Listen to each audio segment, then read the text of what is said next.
I was 6 or 7 years old, in my parents' apartment, and heading towards the kitchen. There is a small hallway corridor that starts with the front door. After 5 feet there's the door to the kitchen to the right, and the door to the living room to the left, and 2 feet further away their corridor turns to the right and continues to the bedrooms from where I was approaching. So I go towards the kitchen where my mom is talking on the phone, cooking with the oven and the oven fan on. And at the end of the corridor in front of me I see the front door opening and halting because of the door chain holding it. I thought it was my dad. It was about 11 in the morning. So I think my dad will close the door and ring the doorbell for my mom to open up the chain. It was weird because I hadn't heard the key turning. Except that nobody rings the door and an enormous hairy hand that definitely doesn't belong to my father tries to pull out the chain. Immediately I rush to slam shut the door with my entire body. While I whine a little knew, and I would have managed it if the burglar didn't think to put his foot as an extra stopper. So there's me, slamming against the door with all my 7-year-old strength, panicked out of my mind. And then putting all my weight against the infernal piece of wood, with a huge burglar on the other side, trying to keep the door open so he can pull the chain off, fingers trying to grasp the end of the chain, and my mother completely oblivious about 12 feet away on the next room. I tried to scream at my mother. I remember yelling muffled pieces of "Moom, Moom," but she thinks I'm horsing around and pays no attention. It's after my 7th or 8th scream, when I was about to give up hope, when I heard my mom tell the person on the other end of the line she'll call her back because I've done something and she needed to check on me. The burglar heard her and let me close the door. My mom arrives and demands to know what I think I'm doing. I'm crying at that point, not being able to utter a coherent sentence, trying to point at the door, saying only burglar, or something to that effect. My mother, not getting the hint, comes over and tries to open the door to see what the fuss is about, with me still pushing against it with my bat. As soon as I realized what she was about to do, I tried to push her away, crying, sobbing at her. "Don't open the door, there's a burglar outside." I had to fall on my butt, then on my knees, and beg her against trying to push me aside, before she decided to change her mind and see through the peephole instead of opening the door.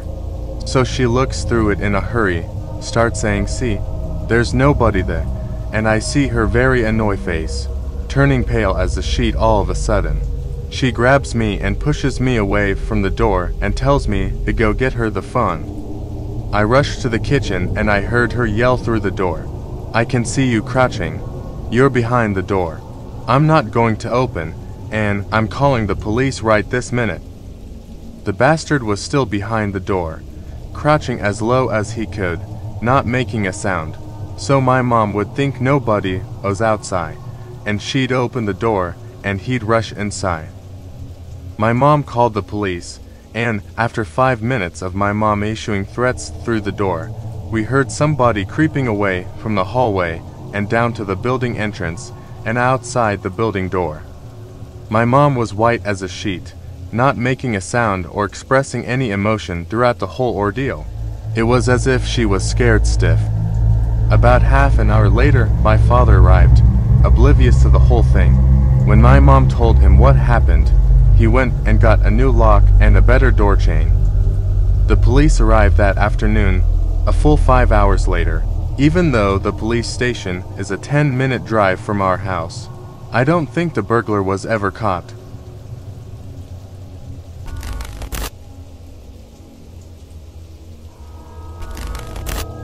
Though I have read and listened many scary stories, this one made me really horrified, and it's a true one. Happened to my friend.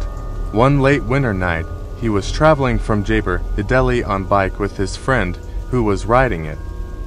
No need to say it was dark with occasional trucks which you will encounter on any national highway during night time. My colleague was riding pillion when he saw his friend looking intently on his side with a complete 90 turn of his head. His friend's face was white with horror. He casually asked what is happening. His friend asked him to just shut up. Confused and panicked, he just kept quiet till 10 to 15 minutes when his friend stopped at a temple, which was lighted. They were just walking to temple when an old man asked his friend, "You saw her?" His white with horror face was enough of an answer. So the old man asked them to pay a visit to temple and carry on with their journey. They did as he told and continued. It's only when they reached their destination in the morning, his friend had guts to tell what he saw. He told at that time he saw a woman dressed as bride running with their motorcycle facing him. First he wondered how she could catch up with bike speed. It was only then he realized she was not human. He froze with anticipation what else she could do and was unable to avert his eyes from her expressionless face. So he spotted light and stopped there. Imagine for 10 minutes or so he kept looking at supernatural creature while riding a bike. My colleague saw or felt nothing. This story sort of reinforces the presence of spirits as it happened to someone I know. That thought fires up my imagination when I am at any horrifying situation.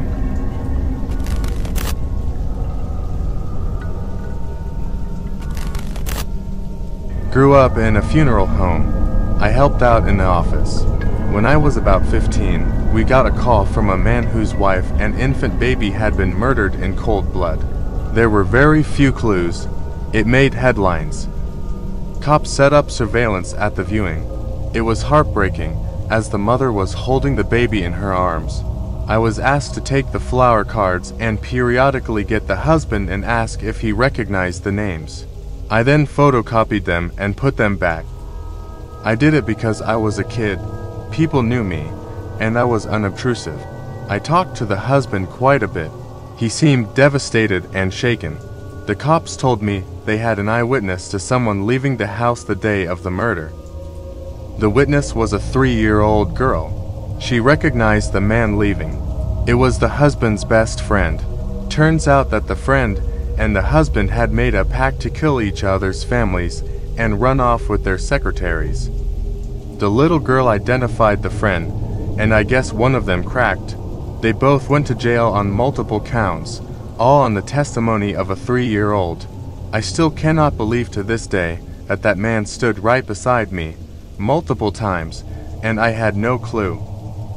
I don't think I ever looked at life the same way after that.